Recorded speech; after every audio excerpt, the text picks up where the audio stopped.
জুলাই গণঅভ্যুত্থানের সেই সংস্কারের প্রস্তাবনাগুলোকে মুছে ফেলার চক্রান্ত করা হচ্ছে। জুলাই গণঅভ্যুত্থানে আমরা পুরাতন কাঠামোকে ভেঙে নতুন কাঠামো গড়ার প্রত্যয় নিয়েছিলাম। আমরা শপথ নিয়েছিলাম সংস্কারের। আমরা শপথ নিয়েছিলাম এই বাংলাদেশে জুলাই গণঅভ্যুত্থানের যে গণহত্যা সংঘটিত হয়েছে সেই গণহত্যার বিচারের জন্য।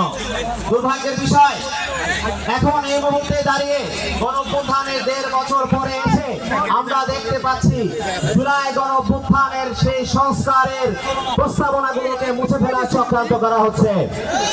এই বাংলাদেশের মধ্যে শেখ হাসিনা যেভাবে তার ফ্যাসিবাদী ব্যবস্থা কায়েম করার জন্য আদালতকে বলির পাঠা বানিয়েছিল, ঠিক একই কায়দায় এখনো আদালতকে বলির পাঠা বানিয়ে সংস্কার প্রস্তাবনাগুলোকে প্রত্যাখ্যান করা হচ্ছে। আমরা বলতে চাই, বাংলাদেশে তরুণরা রক্ত দিয়েছে, জীবন দিয়েছে, আমাদের ভাইরা শহীদ হয়েছে, এই কুমিল্লার সন্তানরা শহীদ হয়েছে বাংলাদেশের মধ্যে সংস্কার বাস্তবায়ন করার জন্য। যারা দিবাস্বপ্ন দেখছে আদালতকে বলির পাঠা বানিয়ে সংস্কারকে বৃদ্ধাঙ্গুলি দেখাবে, এই বাংলাদেশের মধ্যে নব্য ফ্যাসিবাদ কায়েম করবে, তাদেরকে আমরা বলছি সেই দিবাস্বপ্ন থেকে আপনারা বের হয়ে আসুন।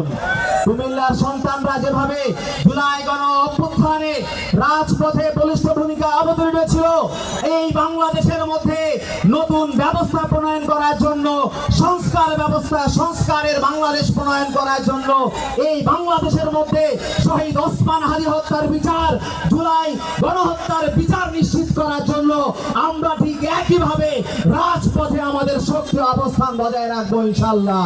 আমরা এমন এক কুমিল্লা বিনির্মাণ করব যে কুমিল্লা থেকে আগামীর বাংলাদেশে প্রধানমন্ত্রী হওয়ার মতো সক্ষমতা এবং ব্যক্তিত্ব সম্পন্ন লোকজন এখান থেকে তৈরি হবে।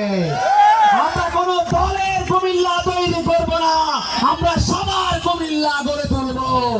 স্থানীয় সরকার নির্বাচনে জাতীয় নাগরিক পার্টি এনসিপি বিপ্লব ঘটাবে ইনশাআল্লাহ। কুমিল্লার জনগণ, বাংলাদেশের জনগণ সবাইকে সেই পর্যন্ত প্রস্তুত থাকার, রাজপথে বরিষ্ঠ অবস্থান ব্যক্ত রাখার আহ্বান জানিয়ে আমার বক্তব্য শেষ করছি। দেখা হবে রাজপথে, কথা হবে স্লোগানে। ইনকিলাব।